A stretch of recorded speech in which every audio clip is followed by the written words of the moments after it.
ভাইরে, এশিয়ার সেরা ৩০০ বিশ্ববিদ্যালয়ের তালিকায় বাংলাদেশের একটিও নেই। এটা নিয়ে হচ্ছে আমাদের দেশে নানা ধরনের সমালোচনা, কিন্তু এই বিষয় নিয়ে এত সমালোচনার কি আছে ভাই? সেটাই তো আমি বুঝলাম না।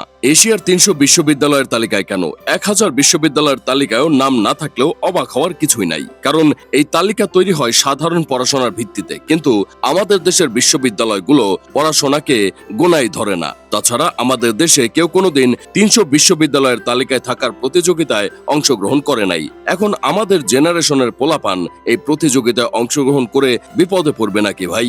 আপনি পড়াশোনার টপিক সাইডে রেখে ভাব মারানো ও রাজনৈতিক দিক থেকে ও র্যাগিং এর দিক থেকে কিংবা ধান্দাবাজির দিক থেকে যুক্তরাজ্য ভিত্তিক শিক্ষা সাময়িকী টাইমস হায়ার এডুকেশন THE কে বিশ্বের বিভিন্ন দেশের বিশ্ববিদ্যালয়ের র্যাঙ্কিং এর তালিকা প্রকাশ করতে বলেন, দেখবেন আমাদের দেশের বিশ্ববিদ্যালয়গুলো 10টা বিশ্ববিদ্যালয়ের মধ্যে থাকবে।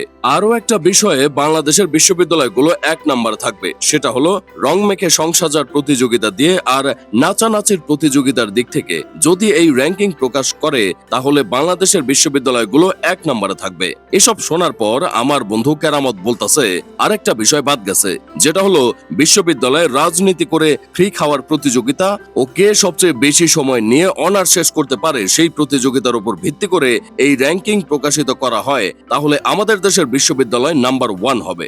বাংলাদেশই হয়তো একমাত্র দেশ যেখানকার ভার্সিটিতে এক ছাত্র 10 বছর ধরে অনার্স কমপ্লিট করতে না পারলেও তাকে ভার্সিটিতে ফ্রি খাওয়ার জন্য লালন পালন করা হয়। আমরা এসব তালিকা থেকে একটু বাহিরে থাকতেই বেশি পছন্দ করি, কারণ আমরা সবার থেকে আলাদা। তবে আমাদের ৩০০ বিশ্ববিদ্যালয়ের পরে আমাদের কয়েকটা বিশ্ববিদ্যালয় জায়গা পেয়েছে। তবে এতে এত হতাশ হওয়ার কিছু নেই, কারণ এসব তালিকায় না থাকার একমাত্র কারণ হচ্ছে এসব র্যাঙ্কিং আসলে পশ্চিমাদের ষড়যন্ত্র।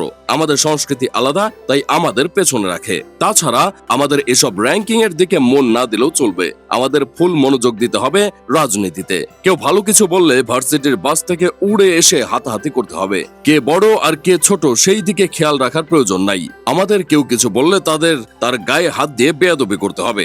এমনকি রাস্তার মাঝখানে বাস থামিয়ে স্টুডেন্টদের গাড়িতে উঠাতে হবে। কেউ কিছু বললে হেল্পারদের লাফাতে হবে। বোঝাতে হবে যে আমরা স্বনামধন্য ভার্সিটির বাসের হেল্পার। আচরণের মাধ্যমে বোঝা যাবে যে আমি এই ভার্সিটির বাসের হেল্পার। আবার কেউ যদি জিজ্ঞেস করে আপনার আচরণ এমন কেন, তাহলে তাকে উত্তর দিতে হবে আগে এই ভার্সিটির হেল্পার হয়ে দেখাও। এই তালিকায় বিশ্ববিদ্যালয়ের নাম থাকলেই বা কি, না থাকলেই বা কি, এতে আমাদের দেশের স্টুডেন্টদের কিছু যায় আসে না। এসব মর্ম যদি বুঝতো তাহলে বিশ্ববিদ্যালয়গুলোতে রাজনীতি চর্চা হতো না। আর আমাদের দেশের আরো কিছু বিশ্ববিদ্যালয় যদি রাজনীতি মুক্ত ক্যাম্পাস চায় তাহলে চার্টার দল দিয়ে সেই সব ছাত্রদেরকে মারতে হবে, এমনকি সেই সব ছাত্রদের বরখাস্ত করতে হবে। এটাই হলো আমাদের দেশের বিশ্ববিদ্যালয়গুলোর শিক্ষা। যেখানে হওয়ার কথা ছিল শিক্ষার উন্নত চর্চা, সেখানেই এখন হয় শুধু রাজনীতির নোংরা চর্চা। আর এই নোংরা চর্চার প্রতিযোগিতা হলে আমরাই 1 নম্বরে থাকবো। যাই হোক, শেষমেশ আমি গোলাম হোসেন একটা কাজের কথা কই। আসলে এসবই প্রমাণিত বাংলাদেশ শিক্ষার দিক থেকে কতটা দুর্নীতি করছে। এটা যদি অনেকে আগে থেকে পদক্ষেপ নিত, প্রশ্ন জালিয়াতি, সঠিক তদন্ত, সঠিক লেখাপড়া, সবকিছুর মান উন্নত করত, তাহলে বাংলাদেশেরও যে কোনো বিশ্ববিদ্যালয়ের একটি হলেও নাম থাকতো।